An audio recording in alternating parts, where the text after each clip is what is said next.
Hello, good morning everyone.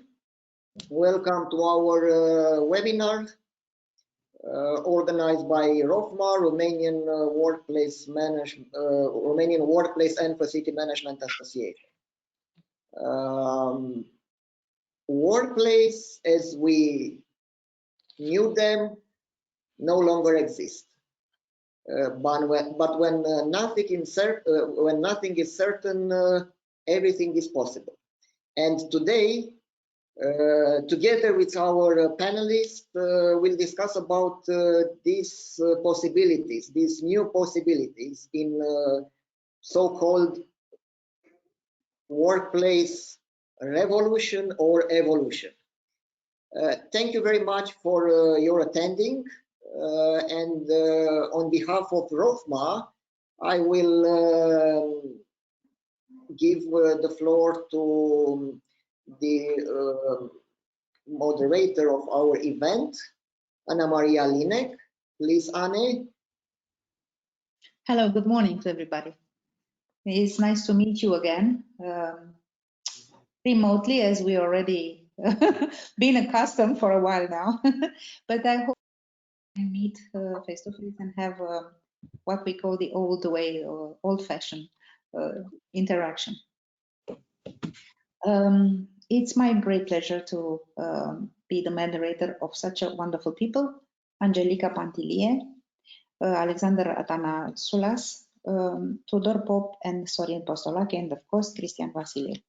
And I have few words about each of them. So if you bear with me, I would read the short resume so I don't forget any titles, nominations, and really great competencies our panelists are having. So Alex. Alex is the founder and CEO of Stilixis Group, the globally awarded firm of consultants and designers, and founder of Metalaxis.org, a think tank for future trends and transformation. He holds a master in civil engineering from the University of Thessaloniki, from Greece, and a master in business administration with distinctions from the Adam Smith Business School of Glasgow in UK. He's certified in project management from IPMA and Prince 2, certified in strategy and innovation from the International Customer Service Association, and an eminent public speaker that we know all, with more than 100 speeches in many countries. Alex is founding member of both Greek and Romanian chapter of CEO Clubs International, the world's biggest CEO organization, currently a member of advisory board and executive vice president of Greek chapter. He is currently a member of the advisory board of Athens Customer Experience Festival, an elected member and secretary general of the board of the Greek-Nigerian Chamber of Commerce and Technology, and he has served as elected member of Hellenic Institute of Marketing and British Hellenic Chamber of Commerce. He has been published with a great number of technical and business articles in national and international press, and was recognized as Best European CEO in Retail Development from European CEO Awards in 2015, the Best CEO European in 2018 from a Global Experience Award, and the International Game Changer for the ACQ5 Awards in 2019. Angelica Pantilie is the Operations Director of B+N Integrated Facility Services. You know, it was a recent change of name. With more than 15 years experience and expertise on facility services industry as project manager, business development manager, and operations director of ISS Facility Services, Angelica is now managing director for the new player on Romanian market, B+N Integrated Facility Services, after a full share transfer to B+N Group. B+N Integrated Facility Services is looking for an active role on facility services development on Romania and Eastern European region area, based on Hungary market experience since 1993, Czech Republic and Slovakia, starting 2021. Sorin Postolache. He has more than 10 years experience in FM industry, and he was participating on the construction site of the RTA Romania, the Group Renault. He was involved in the hospital industry at Arcadia, part of Fitterman Group, and in facility and property management and global wealth portfolio. He is holding the position of corporate facility management in BAT and was involved in all growth and development processes of the Romanian side. He's involved in the real estate and property contracts and is managing 18,000 square meters of office space delivered during last years. Tudor Pope is the founding partner of the Hotspot Work Hub. After more than 10 years of real estate experience in Austria, Tudor founded in 2006, together with the German investors, REC Impulse in Bucharest. As a company specialized in consulting, planning, and project management, REC has been involved in major construction, refurbishment, and fit-out projects all over Europe. In 2019, Tudor founded, together with REC Partners, the shareholder of REC Impulse, a new co-working brand under the name of Hotspot, with the vision to offer the best co-working environment to local and international businesses. I hope I was reading carefully and correctly your short resumes, and I would invite you to share your experience and your thoughts and your perspective in our webinar. And I would propose Alex to start and present us what you find out recently. Thank you, Anna. Thank you very much. Let me, I don't know if you see my screen now. Now we're starting to see your screen. You see my screen? Sure. Yep. Perfect. Thank you very much. Thank you very much for having me as part of this very important webinar. Thank you, Christian, and thank you, Anna, for your wonderful introduction. I'm very happy to be with you here today as part of all the work we have all been doing in creating new workplaces for our people and for our clients' people. And I think this is an extremely interesting period of time that we are living in.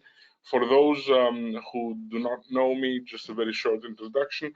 I'm the CEO of Styrixis Group. We've been doing projects in the last 25 years in 25 countries around the world, more than 700 projects globally awarded in Europe, Middle East, and Africa mostly.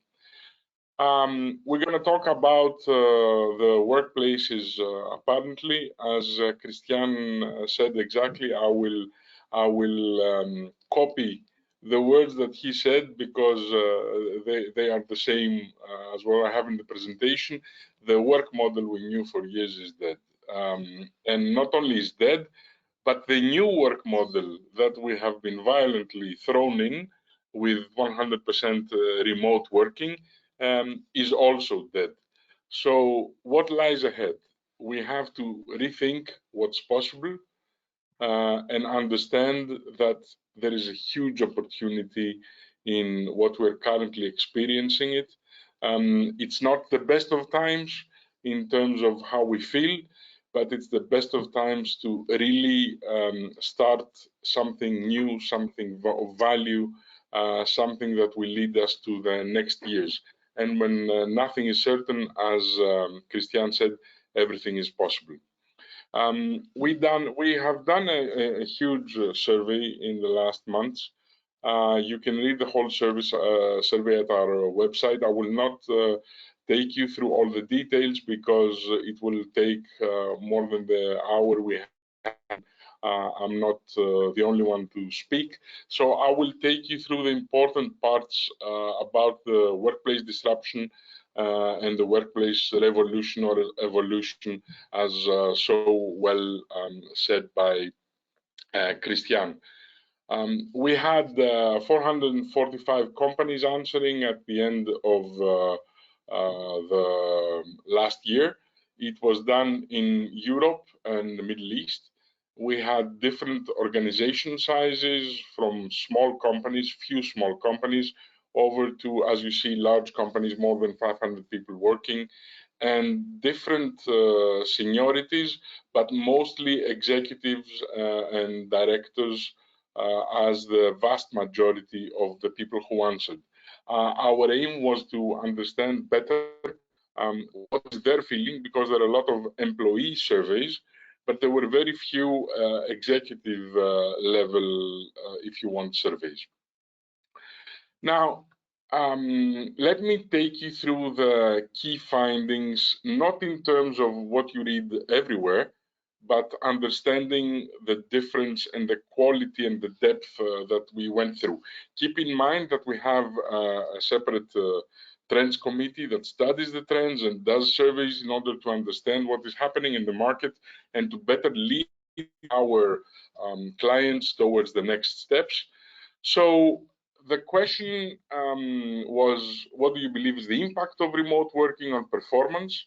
And it was a tie. So 35% was positive, 31% said there is no impact, and 33% was negative. It is important to note two things, and this is really important to understand throughout the survey. There are huge differences between industries. You see an example of this on top: hospitality versus IT software. So hospitality, which apparently cannot work very well remotely, had a very negative stance towards remote working, while IT and software, which is something, especially in Romania, a very important sector, was much more positive towards working remotely. Still, most of the employees, and you see here a survey done by McKinsey, say that they would prefer a hybrid flexible model, and of course some would prefer a constantly remotely model. I have to tell you at this point that there are differences between the answers we get in most of the European states and in the US. And this is very important because the difference was the lockdown and how different governments ruled what was going to happen during the last 1.5 years. So you see, for example, in the US, where people were more open and freely to go out, and there was no hard lockdown like the one we've experienced in Greece or in Romania in some period of time, and in other places, which was really, really tough.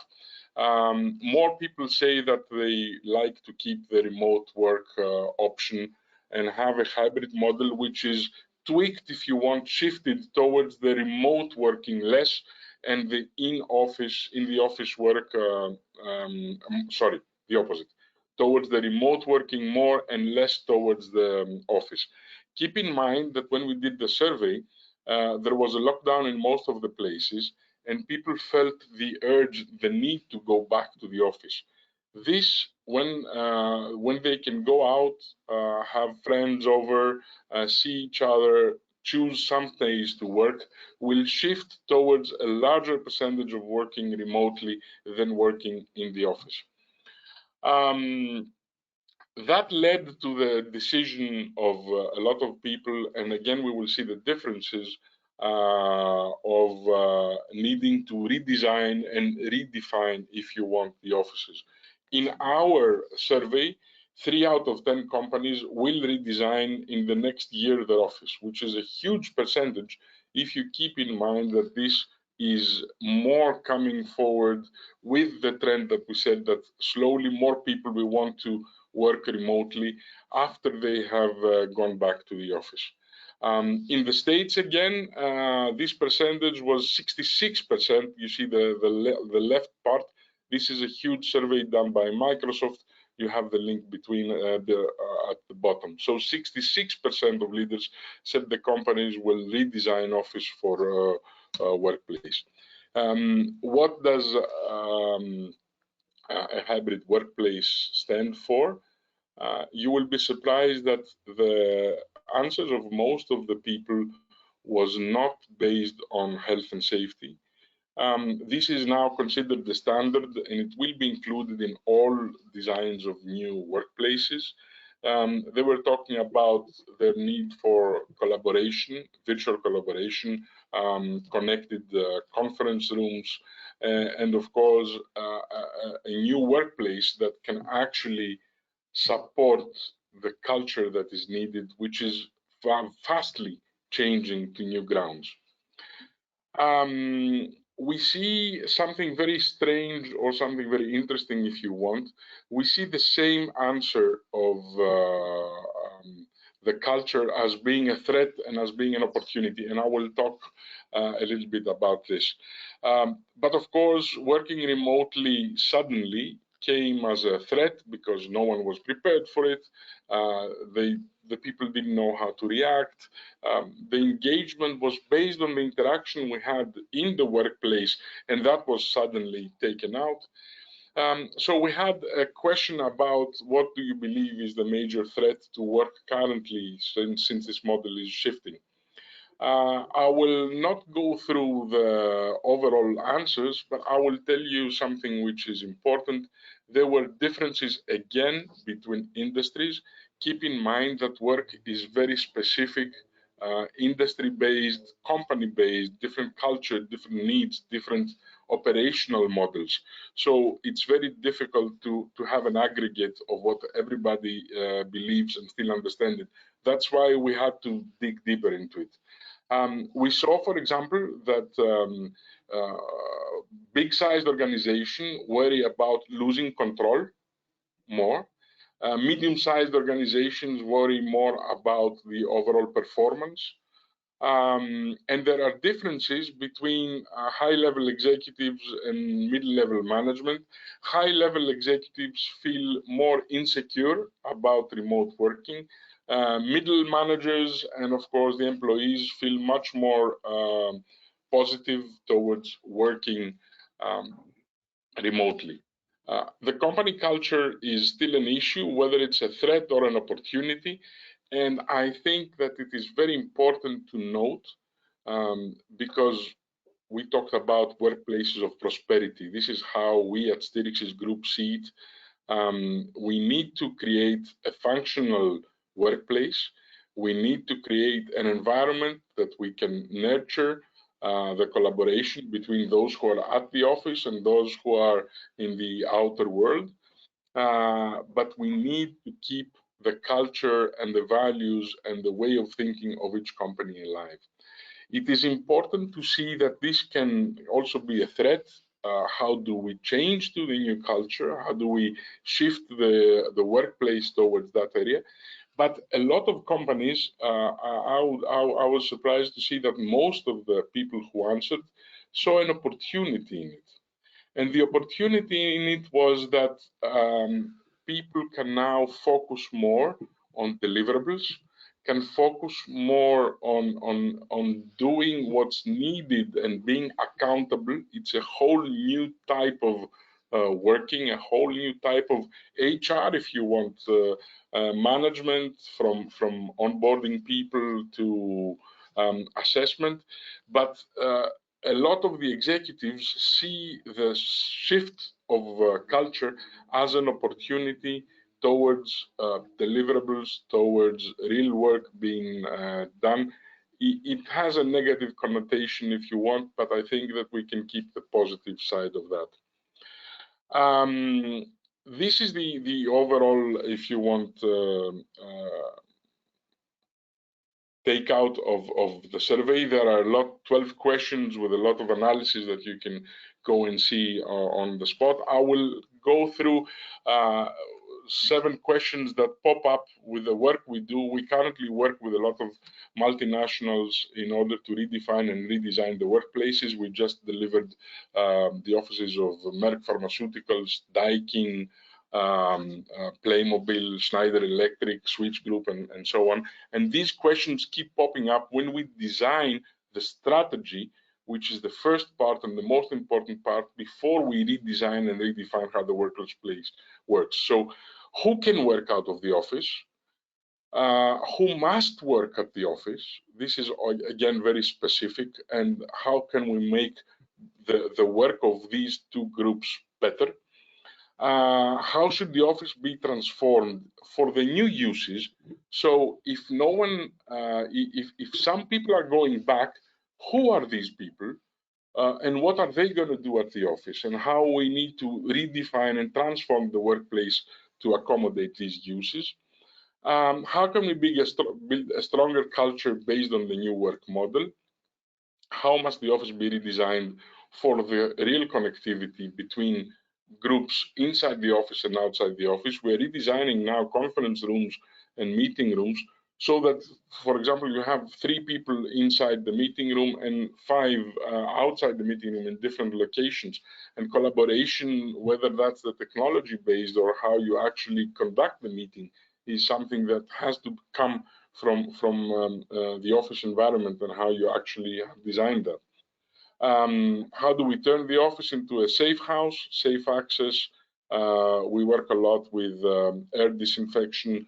We work a lot with UVC lights, safe access cameras, and so on.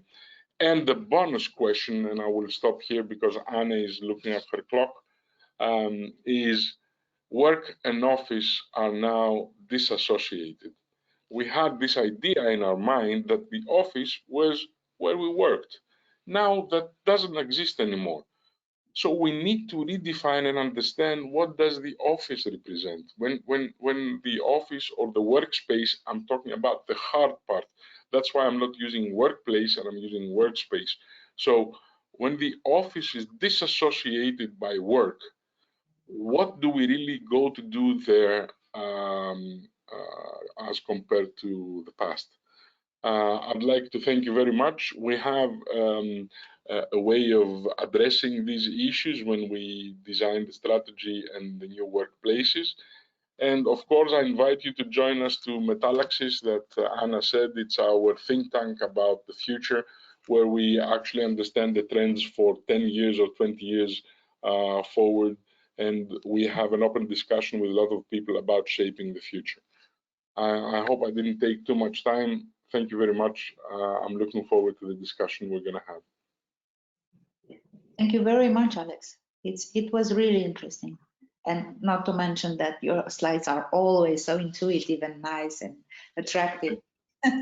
You know, I was thinking that from my experience in Archibus, dealing with partners or in different parts of the world and of Europe even, the attitude is very much the organizational culture, or maybe something related to the way people from certain countries are reacting are so different. For instance, for us, it's important to give a tool to the employees and to the company itself to give the possibility of the employees to book a place. Even we call it a workplace, workspace, to book a place and be present in a certain time and have it as easiest as possible by phone. And I book this office and desk, and I will be near you, Alex, because we need to work together to the next benchmark or something like that. And I think this is the case in Romania from our perspective. But other countries, like let's say Francophone countries, this is what I have this seen.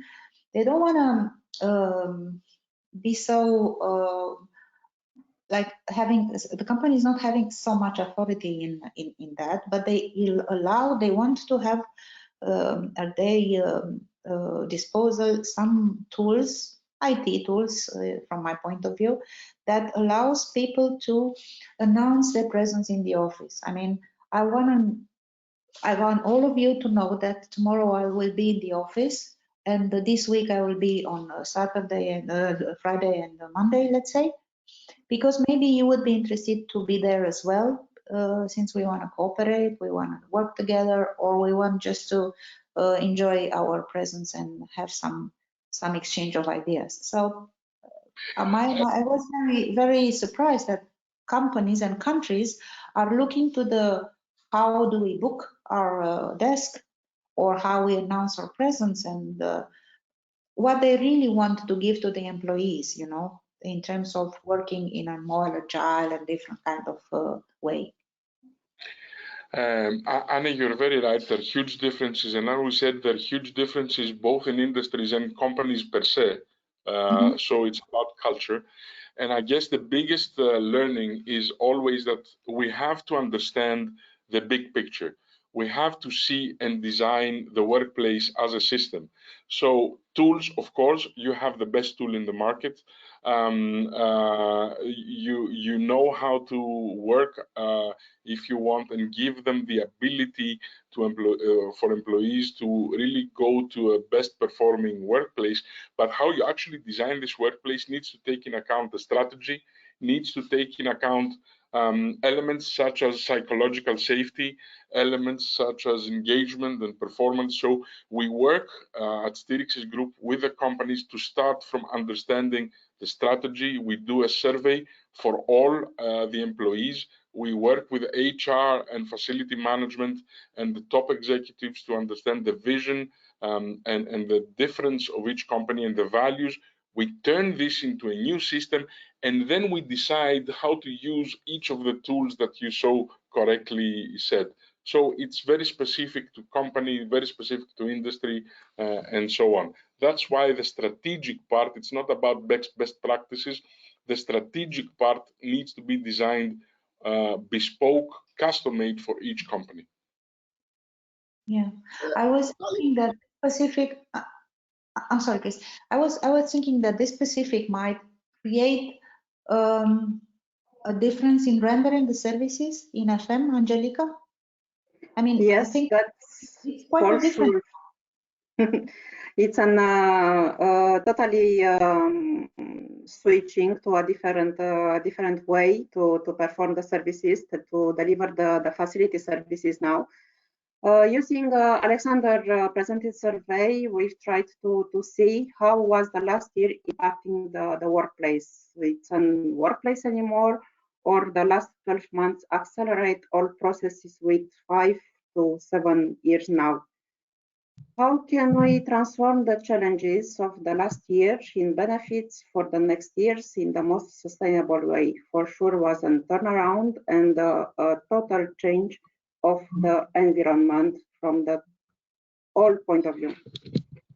During the ROFMA sessions in the IFS training I've made a couple of years ago on risk assessment, business continuity plan and disaster recovery plan, I always told and supporting that for the disaster recovery plan must close the full range of processes exactly on the same point the business continuity plan was initiated.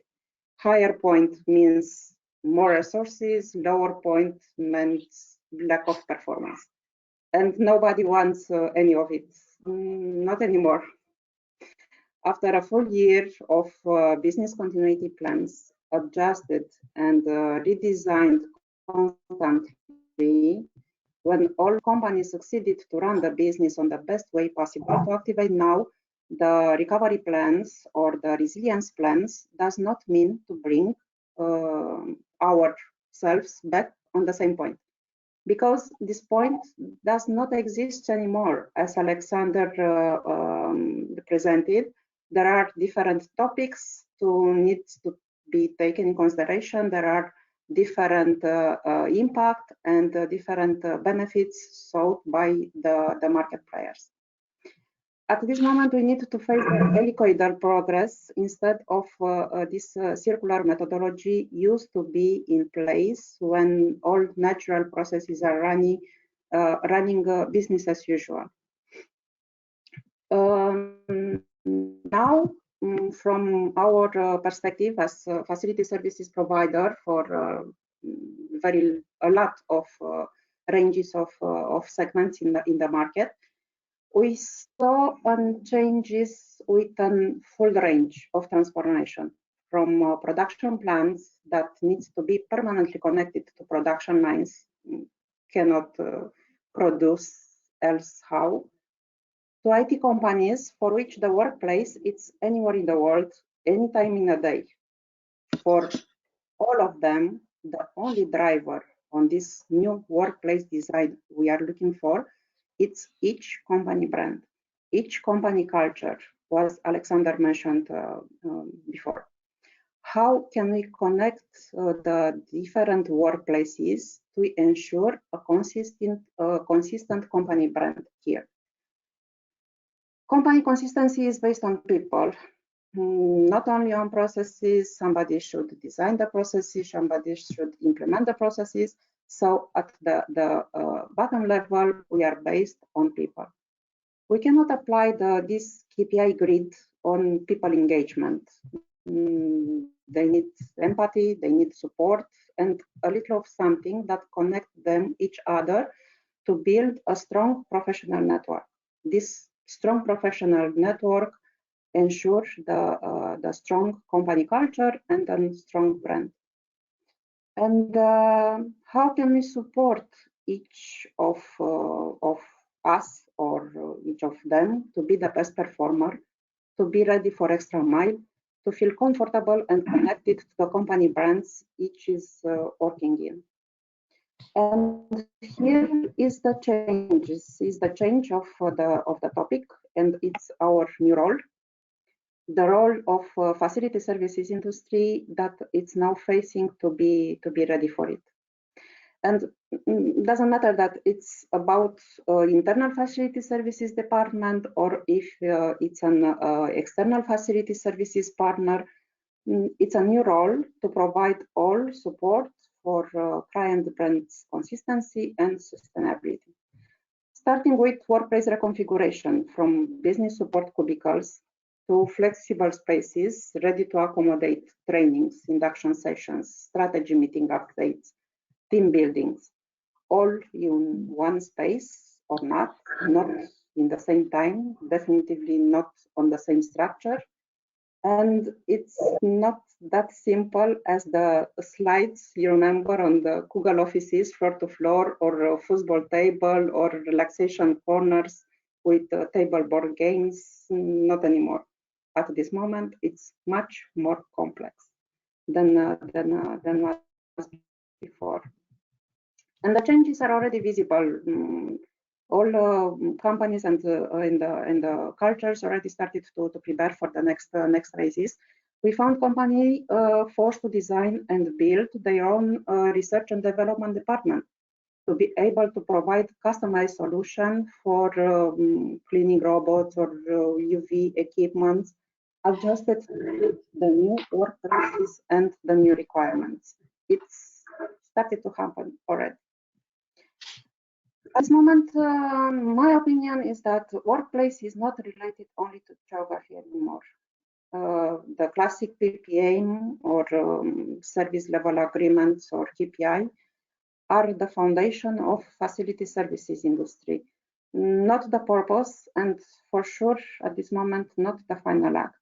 Of course, that equipments must be maintained, surfaces must be hygienized, secure access should be provided in the most healthy and secure way, meals delivered, but at this moment it's not enough anymore. When the facility services industry started to be built as a dedicated individual industry lines, you remember 10, 15 years ago in the Romanian market, buildings and equipments and surfaces, type of surfaces, were the major site assessment drivers. During the due diligence, all measurable parameters were collected and processed.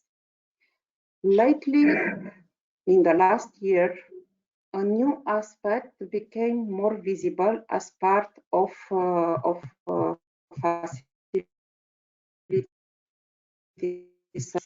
project design, and it's related to profile of site occupants, the typology of spaces users, coming in complexion to regular technical data, the one related to HVAC and light and air conditioning and temperature and whatever.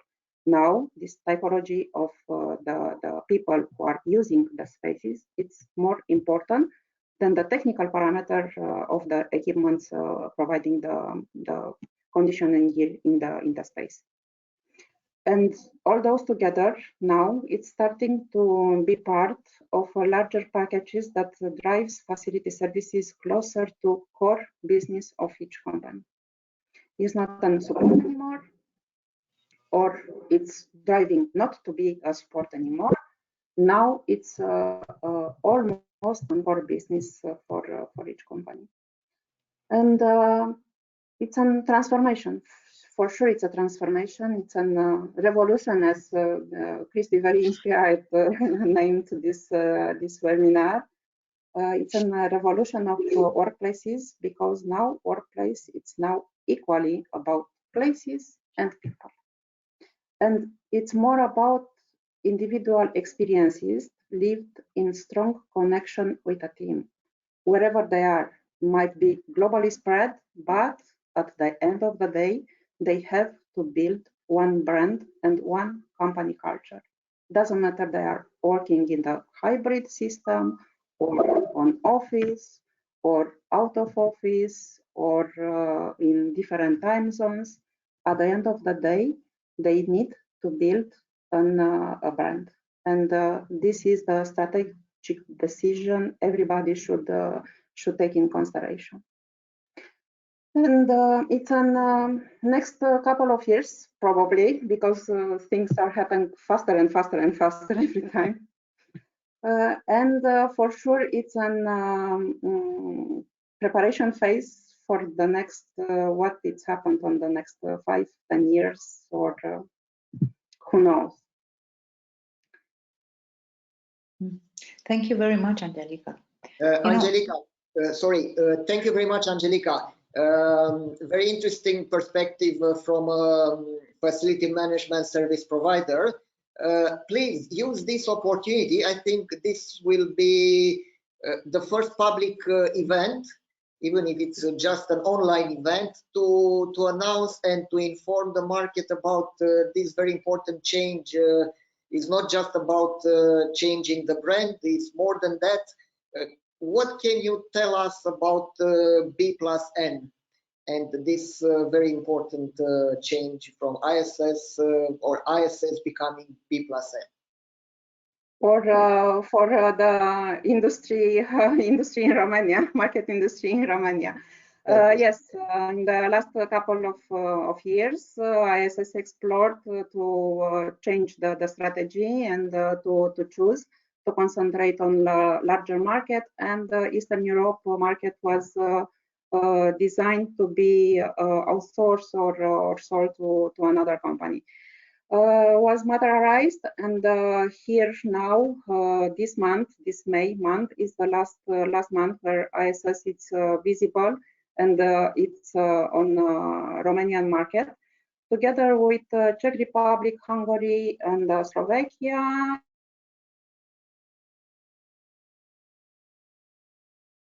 The new shareholder of the company, it's B+N Referencia company.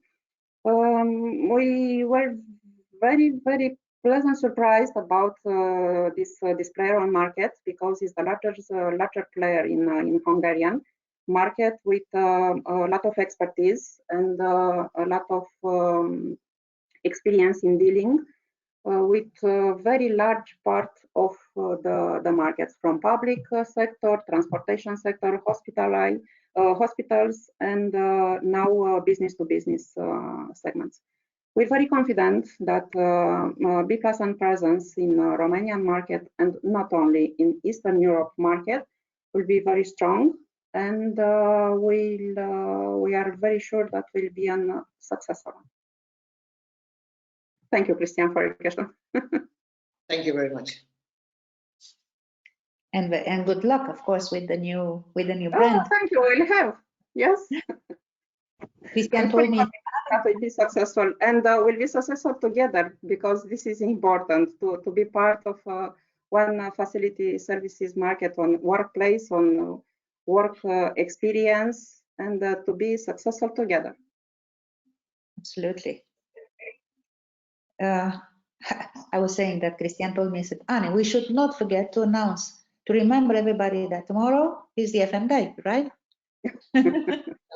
Tomorrow we'll celebrate Global FM Day. So it's our day. All the professionals in facility management, workplace management, property management will let's say enjoy and celebrate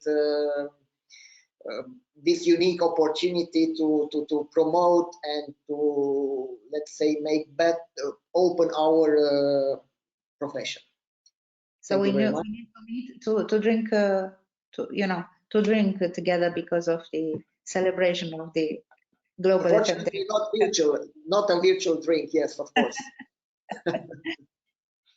Okay, Sorin, I know that you prepared something to show us related to the new concept design you are doing. So would you like to share with us what you have done? Sure, Anne. Let's see if technology loves me. I don't know if you can see my screen. We can. Yeah. So first of all, I would like to thank you for this opportunity to be part from this session. I hope that everyone is safe and well. And I would like to present you and share my personal view regarding what's next, what facility management will mean in the next future, and of course, the workplace revolution, and of course, from my side, a transformation. As Alexander mentioned from the beginning, the way how we are operating in this moment will need to be changed, because it's very clear that COVID-19 was a trigger for this transformation. We can discuss and we can debate for many other views. I would like to take you through some slides that I prepared for you with some, let's say, look and feel and my personal view regarding what this transformation will mean in corporate offices.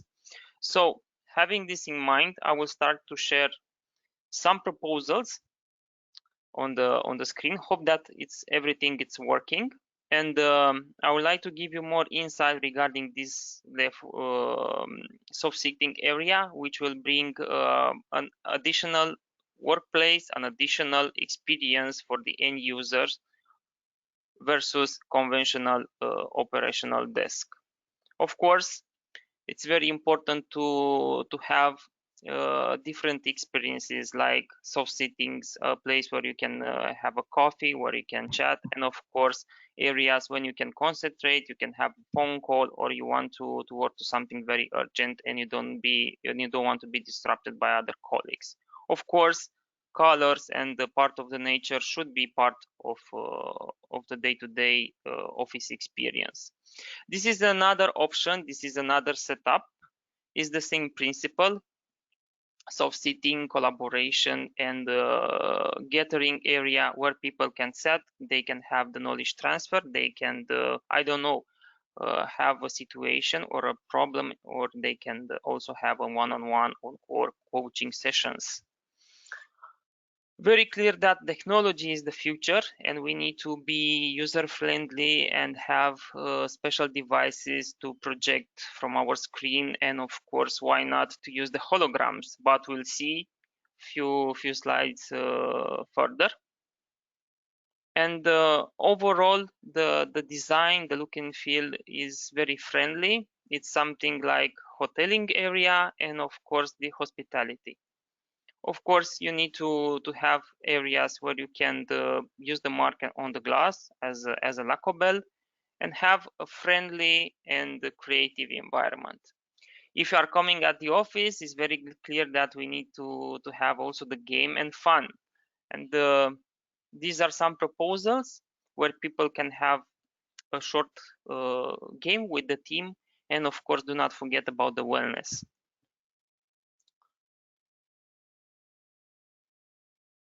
And now, dreaming big and going further, the technology is the key. And here is, let's say, a proposal, the look and feel for a special room with the hologram and additional features that will come, I think, very soon in Romania on our premises. And last but not least, very important, the meeting areas, which are not so conventional as they are in this moment, and multi areas and more flexibility regarding touch screens, whiteboards, and flexible furniture. This is from my side. I hope that you enjoyed, and from the beginning I would like to mention that it's my personal view, and it's very clear that now we are in a very critical moment, and the workplace will be transformed and will support a major change. I think the most important is the fact that we should focus also on employee experience, and as Alex mentioned from the beginning, to design based on business needs, employees needs, and think not like a standard, to have a tailored approach, because it's very important to understand which are the key priorities, which are business objectives, and of course to be very careful with the future potential expenses that will appear, of course. Honestly, I do not believe in work from home for the future. I think that people will start to want to return back to office in 2-3 months. And it's very clear that the office will be the hub where people will be connected, where people can have socializing, and for sure, for the first 2-3 weeks, the productivity will decrease. Dreaming big, I think that the workplace should be maybe considered as experimental area, not from Monday to Friday. Let's dream big and go to Sunday or maybe Saturday for different events, for collaboration, for synergy between the teams, and the way how we'll introduce the new joiners, how we'll integrate in the team, and maybe we'll have celebration sessions, maybe we can have some movie events and so on. I think at this moment we are in a good position. I think the results are very good in the market, and it's very clear that the transformation will come. And together with the new technology, and Anne point to the app, yes, it's very nice, and I think will bring more value to all companies. And this approach regarding let's reserve a desk for, I don't know, for Wednesday, me and my team will bring more efficiency and will keep people connected at the office. This is from my side. If you want more details, please don't hesitate to contact me. The proposal that I shared with you was created and was designed by Ahren team. So don't hesitate to reach me separately, and why not on the chat box. Thank you very much, Toril. Thank you very much, Toril. Thank you, Christine. As let's say you are a head of corporate facility management in a very big corporation, having more than 1,200 employees in Bucharest, as I know. From your point of view, what are the main, let's say, opportunities and threats from us as facility management and workplace management professionals in the near, let's say, in the near future? And maybe you can, let's say, explain a little bit the situation in your corporation, in your company. Let's put it like this. I think in the last period, facility management industry pop up, because until now we are a little bit hidden, and a lot of companies do not focus on the quality of the services, the importance of a facility manager, and also a department for the entire team. I think now it's we are in a good shape, and I think also the employees and also the stakeholders will be more supportive and understand our role in the organization. Regarding the, let's say, the weak points, I think that a lot of companies will start to maybe to test some unsustainable scenarios. For example, office space, reducing capacity, efficiency, and so on. There are a lot of initiatives and rumors in the market. And I think until you will not have a clear plan, a clear direction, guidelines from local, but if you are a global company, from the group level, you cannot initiate any action. So I think many parties should set at on the same table in line with the vision and of course the priorities and of course business plans, and then set up the strategy and the approach. And very important from my side to have all parties on board to be part of that project, to make sure that at the end of that project that one will be successful. If not, if we'll not have this engagement and understand the reason and clarity regarding what we like to achieve, I don't think that will be a very good exercise. Thank you very much. Thank you, Christy. Yeah, well, I was thinking that it seems that some changes were in the positive way affecting the FM market. Angelica was saying that according to her opinion, the FM is going towards from the support services towards the core, the business core of the companies. And I remember our annual conferences of ROFMA years and years and years ago. The same idea was we need to be near the sea level in order to be understood, to be appreciated, the work to be appreciated and have a saying. And I think what Angelica was saying is that these changes are going into somehow supporting the FM people.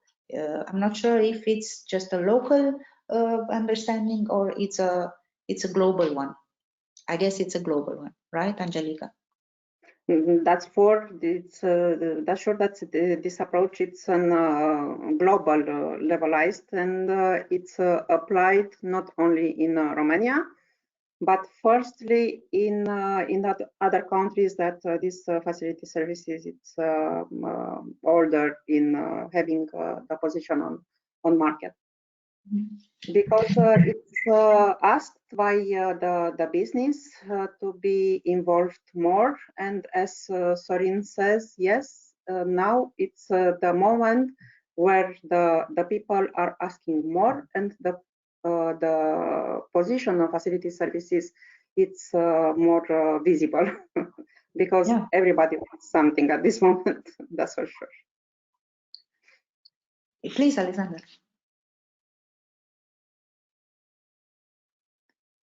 I'm not sure if you're muted or not. We cannot hear you.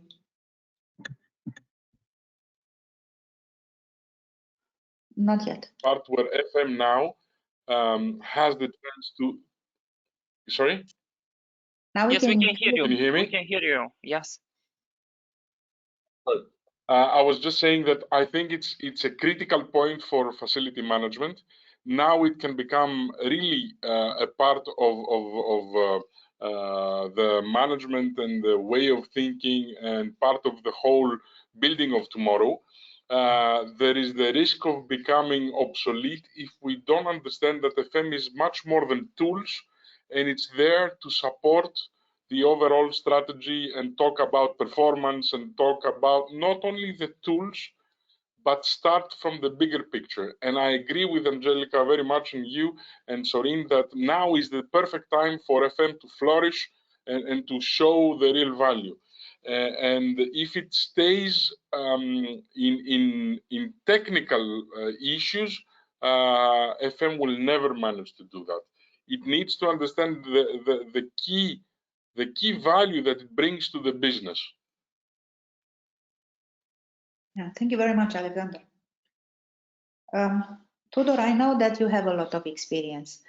I was wondering if not only in working hubs, which I want to ask you to talk about, but can you share your views on this topic as well, please?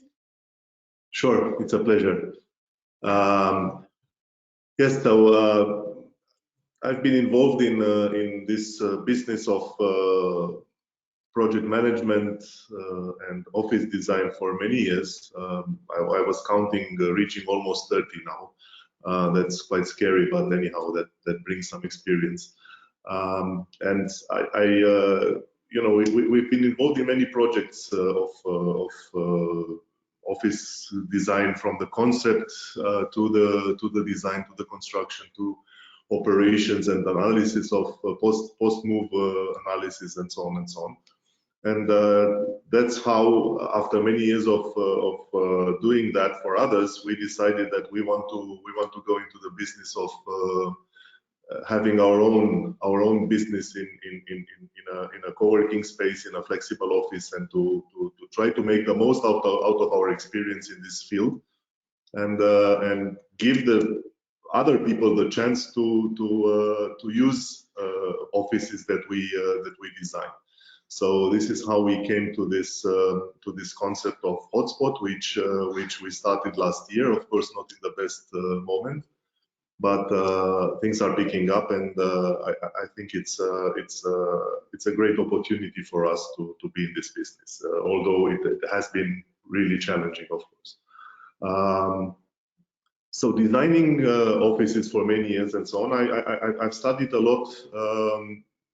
You know, how companies work, what makes people enjoy the office, what makes people be healthy in the office, what companies need in terms of so they can pull out of the people, extract from the people their best. What means productivity from the employer's perspective? What means well-being from the employer's perspective? And so I'm very often these days quite skeptical when people say, you know, you can work from anywhere, but this still means you need to work from somewhere. And I think this somewhere is very important, because this anywhere means nothing. And you cannot erase all this experience and all these studies that have been done for so many years on how people live in the office, how people work in the office, how people interact in the office, and suddenly say, we don't need this anymore.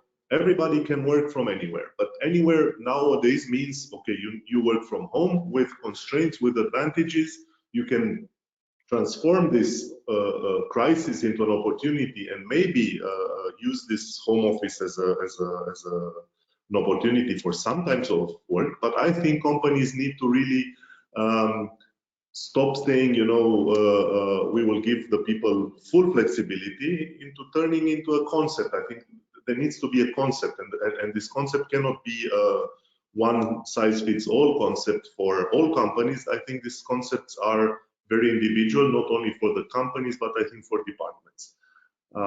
I think different departments in different companies work differently. I think an accountancy department works very similar between companies, whether you're accounting for a creative company or for an IT company or for a hospitality company, you will have kind of the similar work. So your office or the place you can work will look very similar, but the creativity department might look very different in these companies. So some of the companies need tools to be creative. Some of the companies need place for drawing. Some of the companies need to exchange gestures and words and the face expressions and to interact with each other. And let's not forget the social part. I think, you know, people said, you know, we've been so productive during this lockdown, but I don't think this is a situation that is permanent. I think, yes, some people have been more productive during the lockdown because of fear, because of anxiety, because of losing their jobs, of many constraints that had. It's not like from one day to the other, you can suddenly work on your kitchen table, sitting on an uncomfortable chair in a noisy home situation, and suddenly you're more productive. This is all absurd. I mean, people try to mask a lot of problems. I think with this. It's good to think positive, and it's good to pick up all the positive sides of this, but I don't think it shows the real perspective. So companies need to have strategies on how to for people how to return, and this means strategies for teams. How can they be productive? How can they be happy? How can they be efficient and keep these people comfortable. I think comfort is a very important factor in the office. And of course, productivity jobs can be done more remote. I think productivity, everything that needs concentration and routine, can be done from anywhere. Let's say from home office. I can, for example, concentrate quite well in a cafe style environment. Sometimes I need this for my thoughts because I'm not interrupted, or I can concentrate differently, and can be done also from the office. But some of the creativity jobs, some of the interaction jobs need an office, need a setting. Maybe we don't call it the office, maybe we call it the creation room. I don't care what we call it, but it's still, usually it should be in the office. So I think it's very important for companies to set out these guidelines and to understand how what their people need, and to create opportunities for them to work properly. And of course, some of you said this is obvious. You know, employers and employees see these things differently. Of course, some employees would like to stay at home because it's more comfortable. They have less control, and sometimes they can be productive. But I know a lot of employers who want their people to be present because they need to be accountable for some things. They need to be present and to interact with other people. There are a lot of training on the job that doesn't happen online. There is a lot of learning from others that doesn't happen online. There is a lot of experience exchange that happens online in a poor situation. So all this has impacts on the employees, and I think we should look on a couple of points here. I jotted down 4 points. First of all, it's the well-being of the employee. We recently obtained for Hotspot the first health safety certification for a co-working space, and I think we're the second office in Romania in the WELL certification, health safety. This is a new certification started during pandemics, and it's dedicated to not only the well-being but also the safety of the employees, which is very important for us. They're both linked, so well-being and safety and health are interlinked. So I think this is an important thing for the well-being. But not only that, we reopened yesterday. We reopened our cafe. We have a cafe within our space. Now, when I enter the office, it smells of fresh croissant and of fresh orange juice. I mean, this changes the whole office day for me. You know, it smells like fresh coffee. It smells like nice. I see people around going for a coffee. People interact. When you look at these soft factors, they're important. They're important. It's important to have proper daylight, to have a comfortable seat, to have an ergonomic seat, to have an ergonomic table. All these things need to be taken care of, whether they're at home or in the office, but there are a lot of soft factors that need to be taken care of. You cannot cut this all out and say, you know, you just stay at home, that's fine, and just produce. So if the office is interactive, if the office is attractive, if the office is beautiful and it smells of fresh croissant, then I think it makes a difference, and it's a absolute proper competition to the home office or to any other let's say isolated production facility. Then again, productivity is influenced, and there are so many studies about productivity in the office published, and there are a couple of factors. First of all, the most important was light. So you need daylight. Not all people have proper home offices that are well lit, that are well ventilated. Fresh air is very important. You cannot obtain the right amount of fresh air and oxygen only by every now and then opening the window. This is a very clear thing.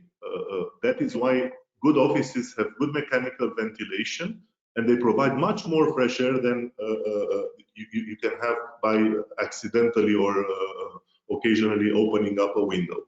this is something that influences productivity up to 20%.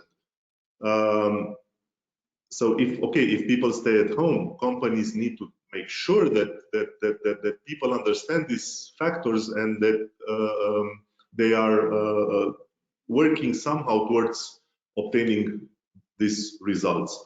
And then, of course, you have all these health problems related to artificial light, related to bad seating or not ergonomic furniture that need to be taken care of by the employer in order to have the employees happy. Then I think Sorin mentioned in the discussion we had before, you know, how attractive the Excel looks like when you save all the cost of real estate. And I think this is only a very, very partial truth, because when you look at the company and their cost, real estate only represents around 10% of the cost. And employee costs are much higher. So it's a much higher lever to have a productive and good employees in your office than to save the real estate cost, of which you cannot save everything, because of course you need an office, of course you need the IT, of course then people suddenly forgot about very high security needs. People, and especially IT companies, had a lot of very strict security rules within their company. So people do not take out secrets, people do not take out things. These are all suddenly work. I wonder how they work so fine from home. And then there are other soft factors which actually create huge challenges for HR departments. And one of them I was mentioning before, it's the learning on the job and the experience exchange, which doesn't properly happen online. And the other thing is, I just read a study published in the New York Times by a professor at Stanford. He studied in China. I have to read the study in more detail to understand exactly all the details. I just found it last night, but I think it has some interesting findings. That of young families, about young families with children, women want to go to the office less by 50%. So actually men want to go to the office, but women do not want to go to the office within young families with children, okay? So it's a matter of responsibility, it's a matter of, it's understandable, you know, we are a little bit more coward, we want to run away from responsibilities, and the office is a safe place, you can make a story out of it. But on the other hand, people get a chance to be promoted 50% more when they're in the office. When they're seen and understood by people, they have a 50% higher chance to be promoted. Imagine what this will create if this is completely uncontrolled, what this will create in terms of gender structure in companies within 5 years or within 10 years. This will completely have a devastating effect. I mean, this needs to be dealt with. I'm not saying it's you know, not solvable, but you know, just by saying you choose, and who wants to come to the office may come to the office, who doesn't want to come to the office may not come to the office. Well, this doesn't work like this. Somebody has to understand what's going on and to have some kind of structure and of strategy and of control of this. And then I think even the offices, I mean, I don't believe that the offices will stay the same.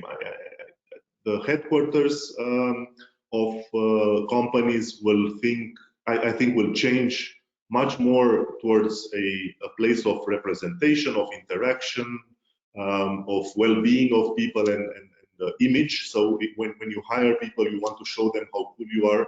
This has happened before, but I think this will increase now. I think headquarters will become even more fancy and attractive. And by fancy and attractive, I don't understand necessarily to have a lot of you know, football things and you know, rooms designed like forests and things like that, which not always make sense. I think real interaction, real technology, real design should be there in the headquarters. Then I think what has happened in other major cities even before, and this was a big market for co-working places, was this regional hubs. Offices closer to home. You don't have to commute to the center where the headquarters is. So a decentralization of offices, I think, is a trend. People have, from consolidation. Consolidation was the buzzword until 1 year ago. Everybody was consolidating and moving all their offices towards one headquarter and so on. And now I think it will be a decentralization of offices.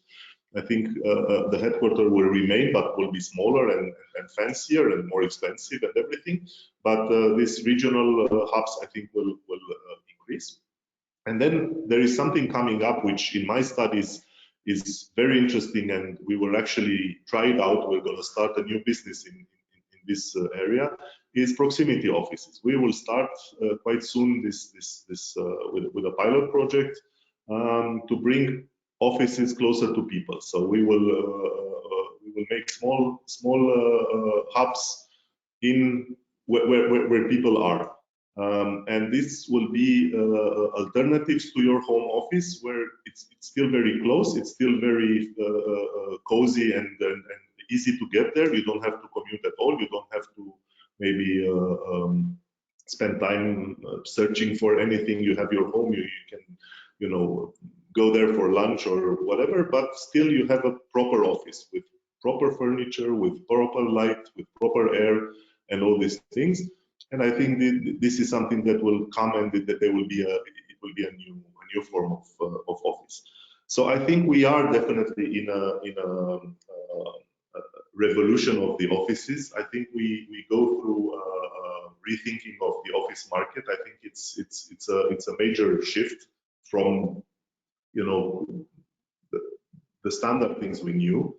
Let's say the boring office will die more and more. I think the chicken farms, as I call them, the call centers are about to be extinct, because these people can really work from home or from somewhere else. They don't need to come to this crowded, unpleasant office and so on. But I think there is much more thought, and this process will take much more time and much more design and concept than it might look today. So this was my input. Yeah, thank you. Thank you. Thank you very much. Tudor, just a moment. I would like to underline a very important topic, and then to put to questions if Anna will leave me. Just a moment. So I would like to underline that you, Tudor, in fact, Hotspot is the first co-working space in Romania, full member of ROFMA. So this is another confirmation of our, let's say, larger approach. We are not just a facility management association, we are a workplace and facility management association. So we have a Hotspot, a co-working place, full member of ROFMA, and your certification, WELL certification, was developed together with Alinda Dudu, which is also ROFMA lecturers. And together with Alinda, we are preparing special training courses in certifications for workplace managers, corporate estate managers, and facility managers. So just an idea about how we, in a professional association, can create all the links, the synergies between companies, between professionals, between facility managers, co-working spaces, lecturers, and so on. And now, two questions I have for you, Tudor. First, what do you think? The co-working and the subleasing are two competing offers right now, or are just, let's say, synergic solutions? Because considering the latest developments on the Romanian market, there are a lot of subleasing offers. And I would try to be, how to say, frank, and to put this question. Is there a competition between co-working spaces and subleasing offers? I think there is a certain competition. There is a certain overlapping. I visited a lot of these spaces just to understand what the market offers, but not only because I was interested in what our competition is, but also because we are developing solutions of operating some of the spaces. I think, and these are the synergies again. So on one hand, of course, if you find, I mean, as any other workplace or any other office space is a competition to a co-working, to some degrees, it's the same for a sublease. I mean, if you find a sublease space that fits exactly your needs, the way it is designed, the way it is fitted out, the layout and the size, then of course you can go there and have, let's say, a more or less standard lease agreement. The only difference to a normal lease agreement would be, or two big differences. One, you will have no investment, which is a great advantage also for co-working spaces. And secondly, you might have a shorter lease term, which again is, so these are the two overlapping things. On the other hand, co-working spaces are not just another office. And now, you know, since the pandemics, people switch, and we also switched from naming co-working more flex office and so on, and because we were afraid that people will be avoiding co-working because it means interacting with other people and it means crowds or whatever. But actually, co-working spaces are much more than just you know, flexible offices with short lease terms.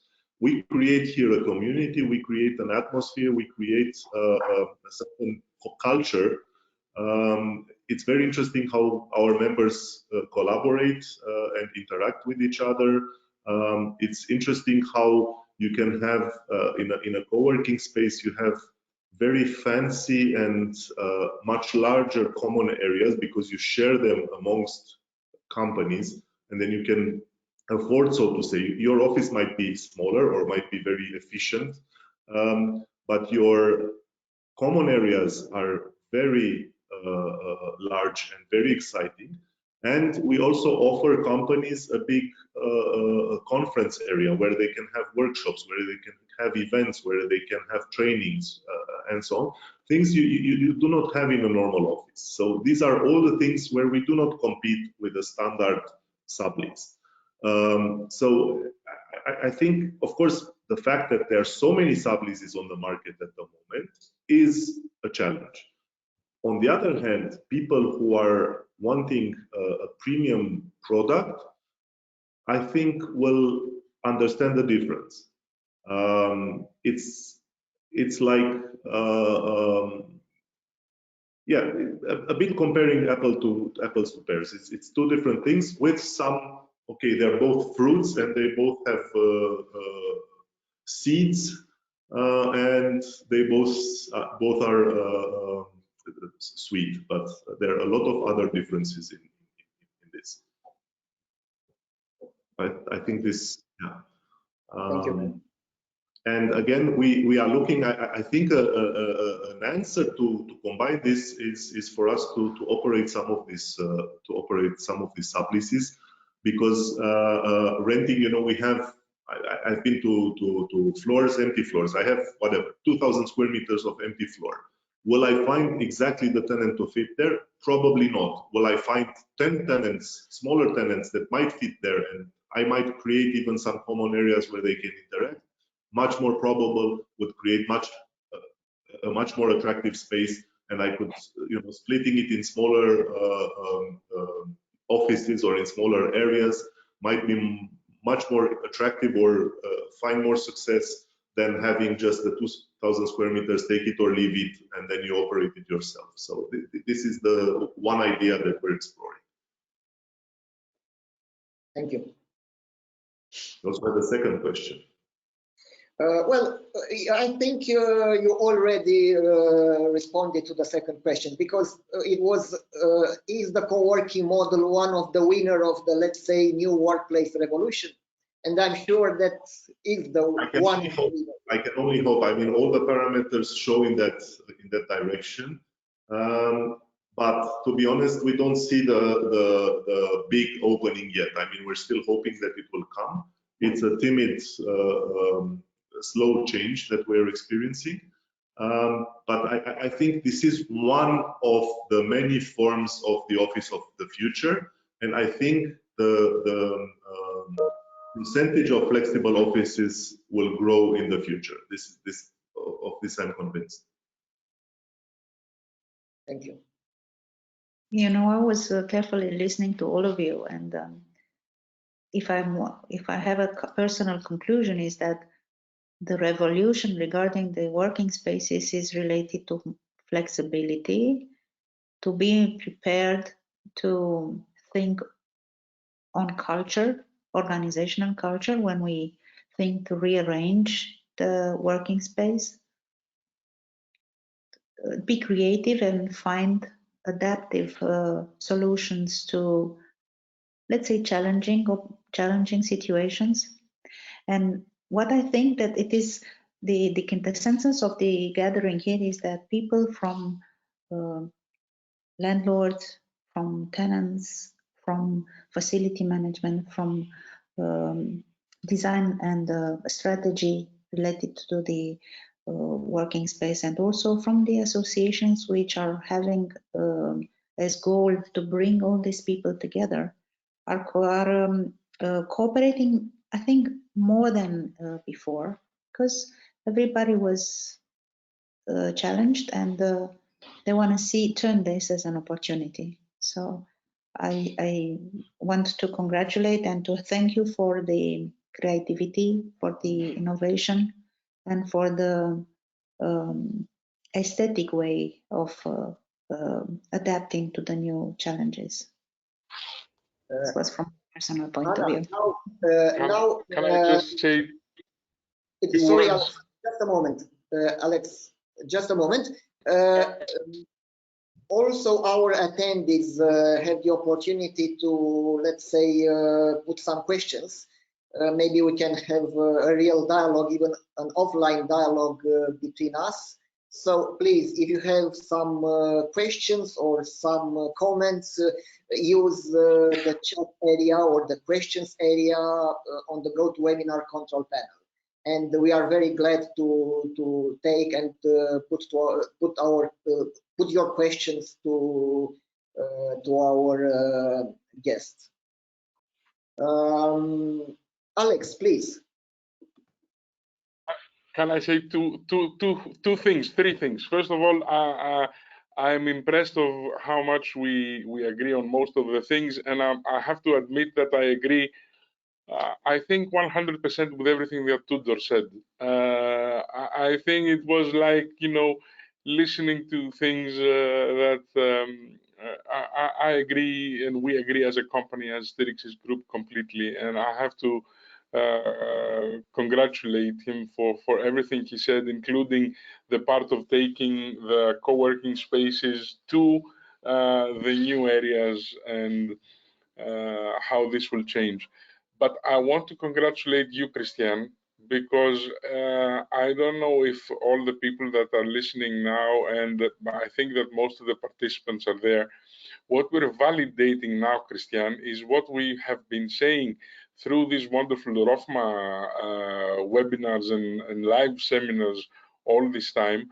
And it's realized, if you go back 2 years, and or even last year when the COVID started, and we were talking about subleasing, about changing the offices, about the new culture, about.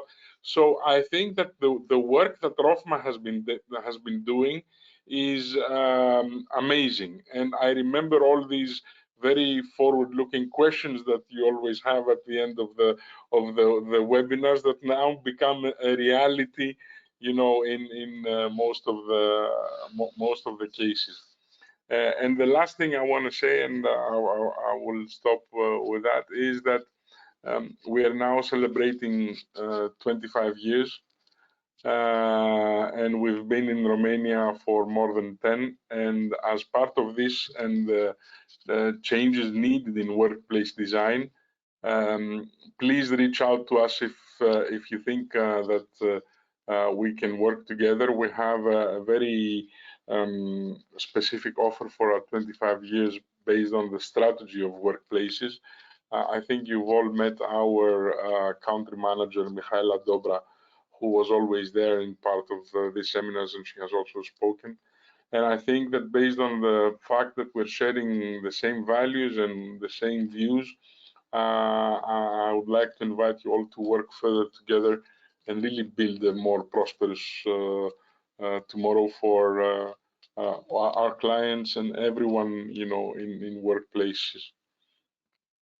Thank you very much, Alex. As usually, we are cooperating very well, and you bring real value to our events, to our knowledge base as regarding the synergy between facility management, workplace management, design, and so on.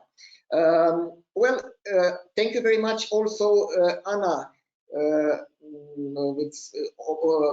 for all your support. But well, right now, on behalf of ROFMA, I would like to put you a question as regarding this seminar, this webinar, as the topic of the webinar. Because we discussed about workplace management, workplaces, workspaces, let's say, or organizational culture. But also there is a very hot topic, I would like to say, also as regarding workplace management. It's digital transformation or digitalization.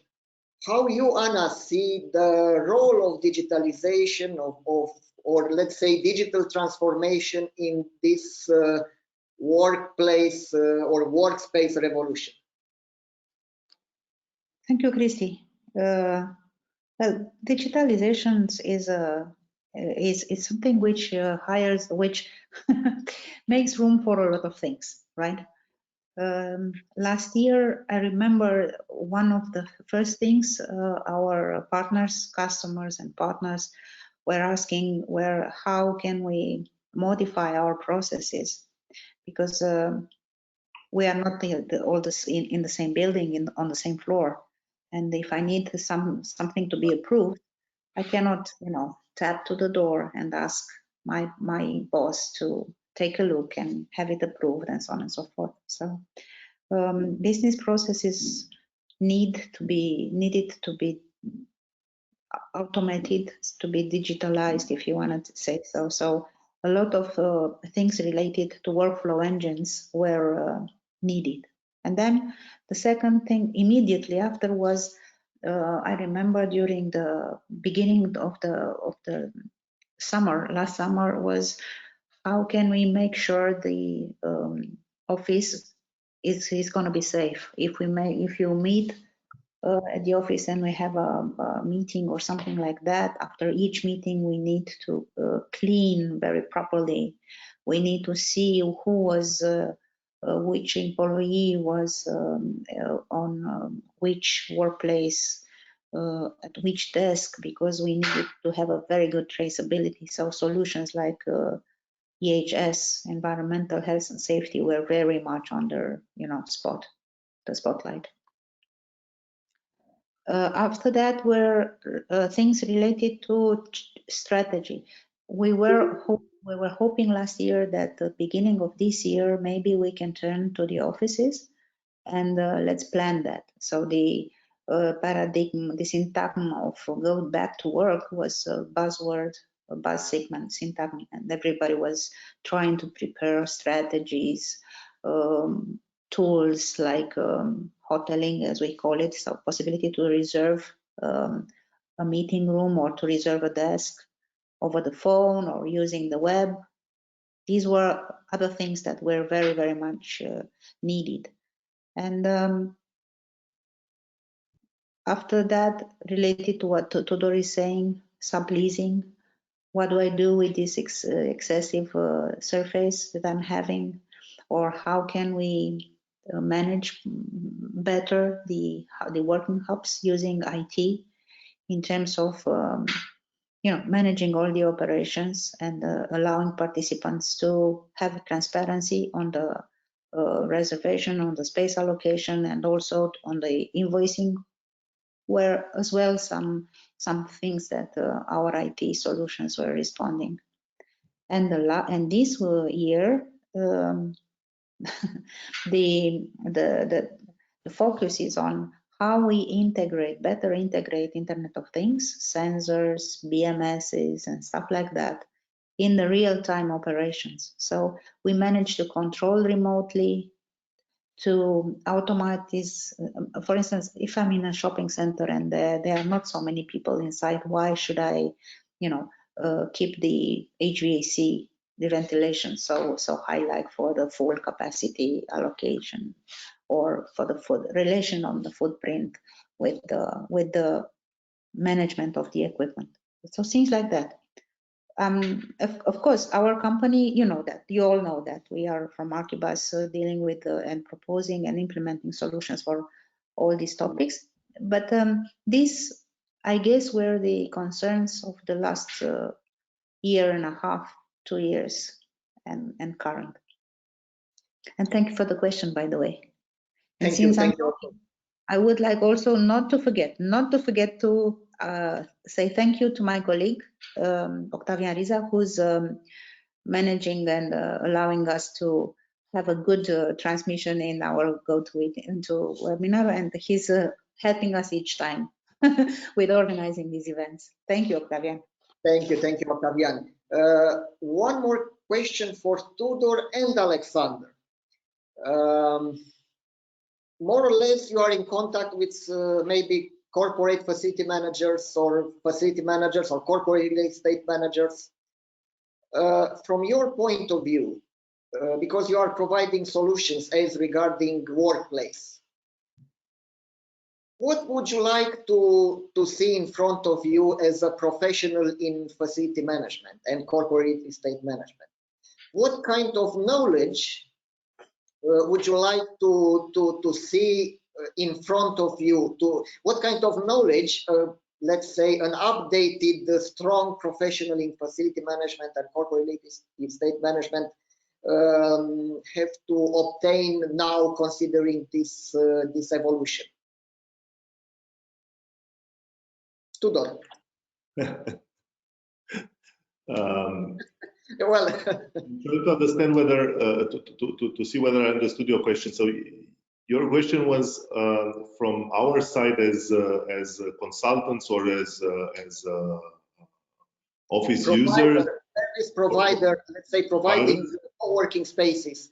What would more important for you to have in front of you as a potential, let's say, client, and what do you want to see in front of you, if in front of you it's a corporate real estate manager or a facility manager, in order to have a real dialogue, in order to speak the same language?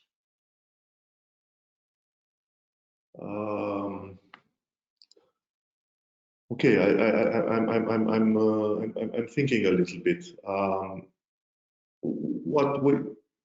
Nowadays, one of the discussion that we have is about the real cost of offices. So because we are total solution providers, sometimes people compare again apples to oranges, and it would be very interesting to understand what companies have properly calculated, if they have properly calculated their real estate cost and costs related to the office.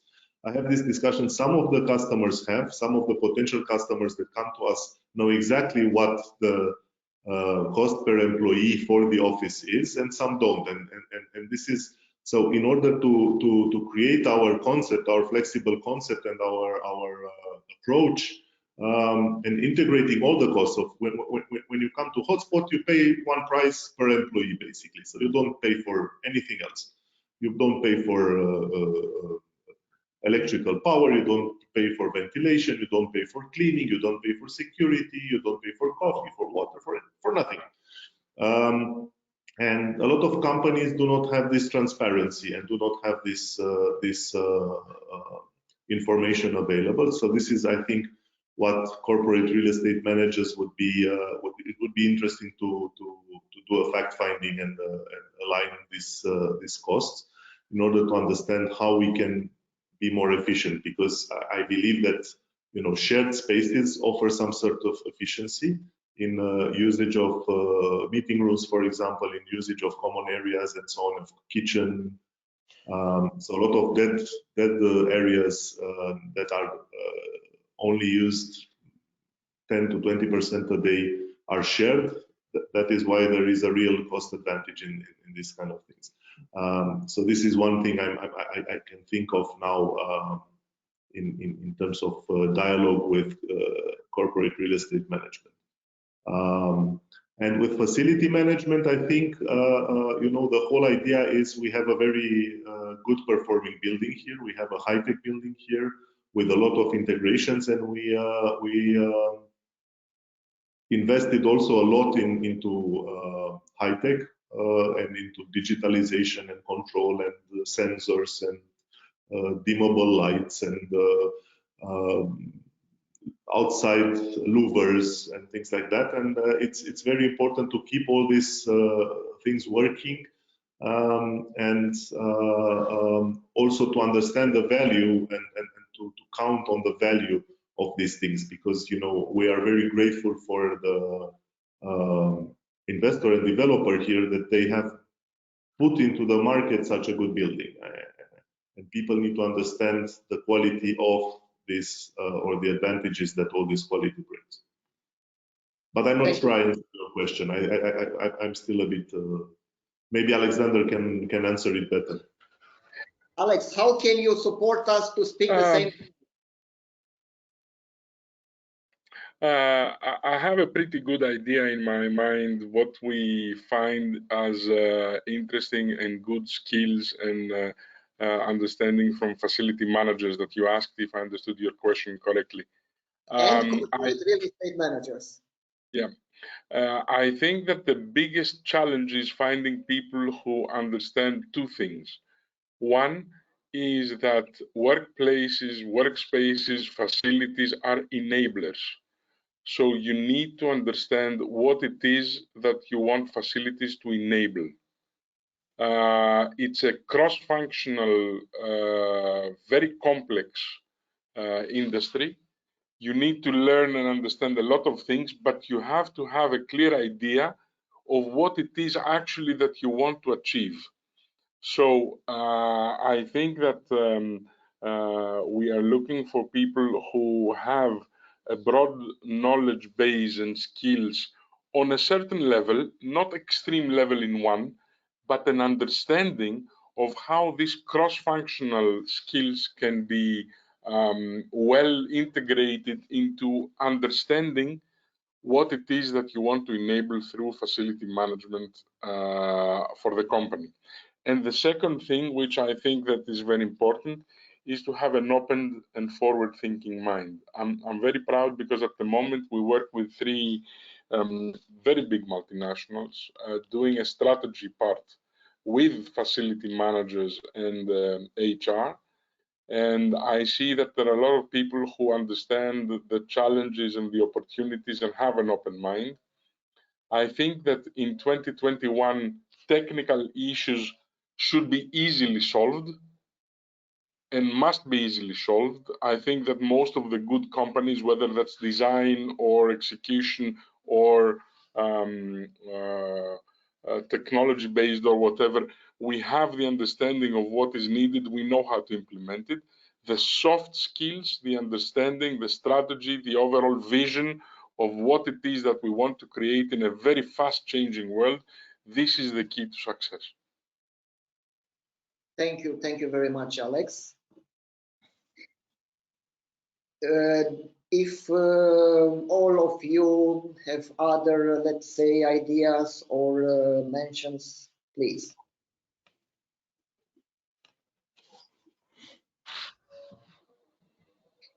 If not, I would like to thank you all for making this event, let's say, enjoyable and I think very interesting for our community. Let's celebrate together tomorrow the World FN Day.